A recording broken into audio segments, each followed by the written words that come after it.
Hello and welcome. You're tuned into TMH Daily English News. The headlines for today: the government of Tigray has condemned deliberate removal of evidence tampering, destruction, and the desecration of remains of victims of this genocide.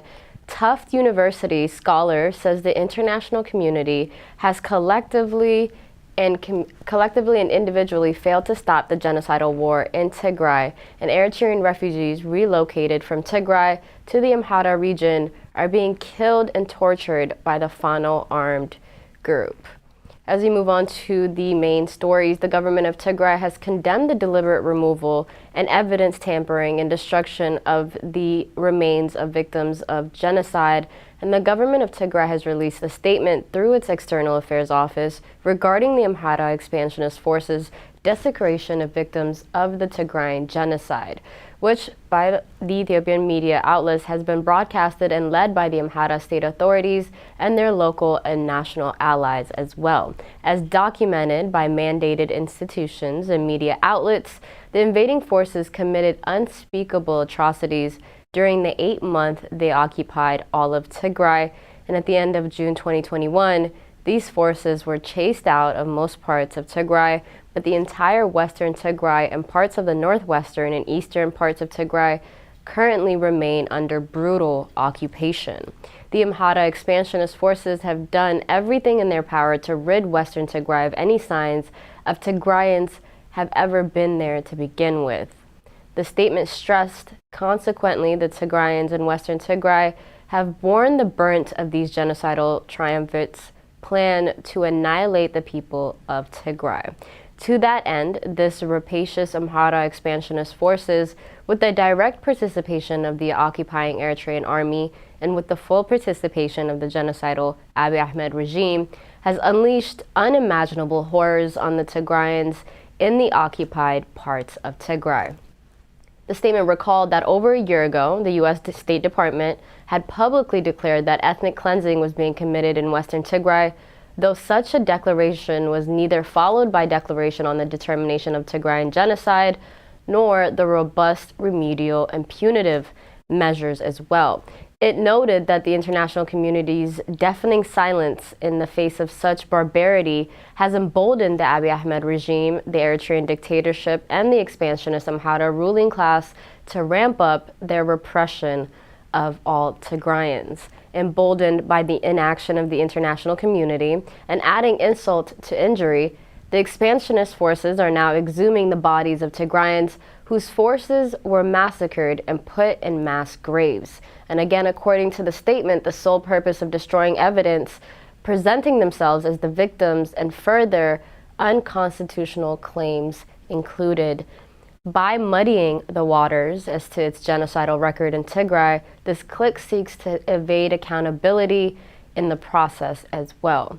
If the international community is serious about its pledge of never again holding perpetrators of massive human rights violations and abuses accountable, it cannot let these expansionist ruling class get away not only with the vicious atrocities against the Tigrayans that they've committed, but also with destroying the traces of evidence establishing its guilt. The government of Tigray said it's time for the international community to go beyond an expression of concern and take concrete actions to ensure a measure of accountability and justice for the countless of Tigrayans that have suffered thus far.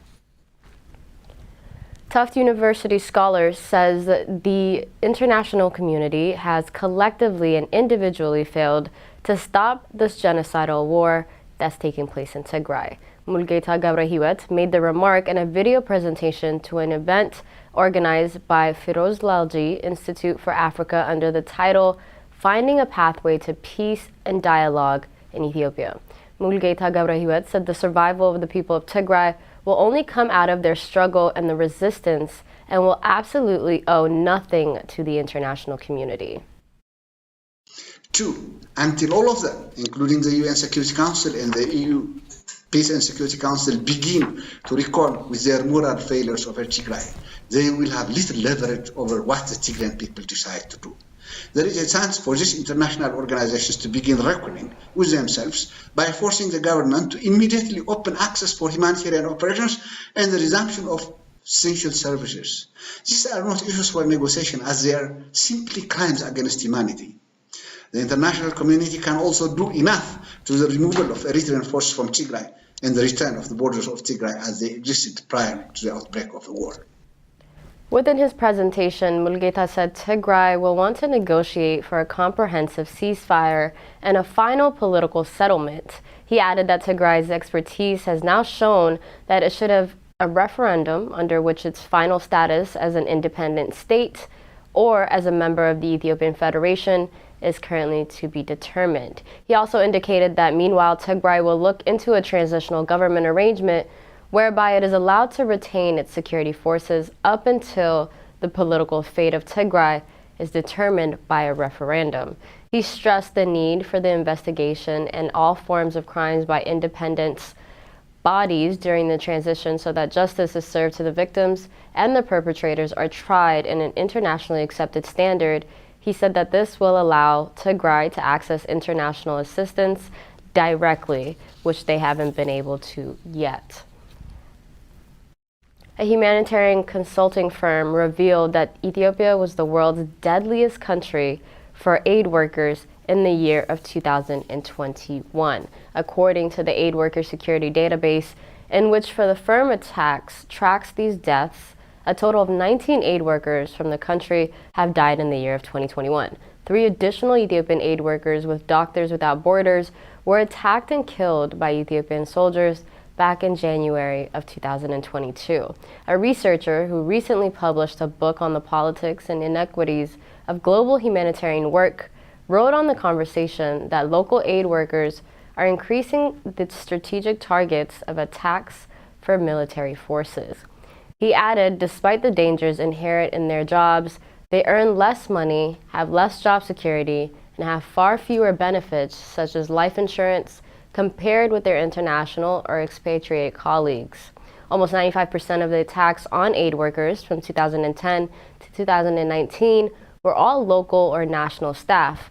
One reason why local relief workers face so much danger is that targeted aid workers has become a key part of the strategies in Ethiopia, Syria, and now also in Ukraine. According to the articles on the conversation, attacks on people who provide assistance does not simply endanger the aid workers, but it can terrorize and kill much larger numbers of people as well. Attacks on healthcare providers, for example, can rob thousands of patients of their life-saving medical care, and attacks on aid workers distributing food and water imperils thousands and thousands more. The article noted that the targeting workers violates international humanitarian law, a body of laws that govern the conduct of war, period. The article underlined that humanitarian aid and their workers need security rights and better pay as well. The Eritrean refugees relocated from Tigray to the Amhara region say they are now becoming victims of killings and torture by the Fano Amhara expansionist armed group. The Eritrean refugees have staged a demonstration and expressed the suffering that they're currently going through in the hands of the vigilante and armed groups. The refugees now in Dabat Gondar said they are being killed and beaten by the armed groups. Reports indicated that the Fano Amhara expansionist armed group recently shot and wounded 8 Eritrean refugees. Although the Eritrean refugees were getting protection under international accepted standard in Tigray, they were relocated to serve as tools of the new alliance between Asmara and the capital of Ethiopia, Addis Ababa, as well. That concludes our news for today. Thank you so much for tuning in. Bye-bye.